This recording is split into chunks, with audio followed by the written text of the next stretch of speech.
আসলে এরকমের সৎমা যেন সবার ঘরে যেন আল্লাহ পাক যেন না দেয়। কারণ হইছি মেয়ে মানুষ, মেয়ে তো অত্যাচার সহ্য করছি। কখনো ঘর থেকে বাহিরে পাড়া দেয়নি। কারণ আমি একজন মেয়ে মানুষ। আমি কোথায় যাব, কার কাছে যাব? কারণ এই শহরে, ঢাকা শহরে কোনো অলিগলি আমার চেনা নাই কিংবা আমার জানা নাই।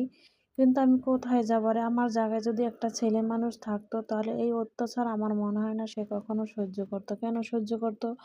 কারণ সে কামাই করে খাইতো, হয়তো ৪ দোয়ানে থাইকাও কামাই করে খাইতে পারতো, রাস্তায় সে ঘুমাইতে পারতো। কিন্তু আমরা তো রাস্তায় ঘুমাইতে পারি না।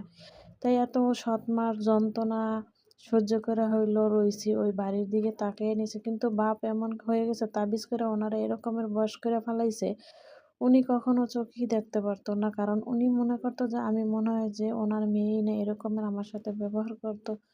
যাক, এই খাবারের জন্য কত না জানি একবেলা তাকায়া থাকতাম। আজ নিজের হাতে খাবারগুলা দেখি, নিজের হাতে বানাই, নিজের হাতে নষ্ট করি, ফালায় দিই নষ্ট হইলে। আসলে ছোটবেলার কথাগুলো মনে পড়ে। যদি আমার ভিডিও আপনাদের ভালো লাগে তাহলে অবশ্যই লাইক, কমেন্ট, শেয়ার, সাবস্ক্রাইব করতে ভুলবেন না। আমার পাশেই থাকবেন।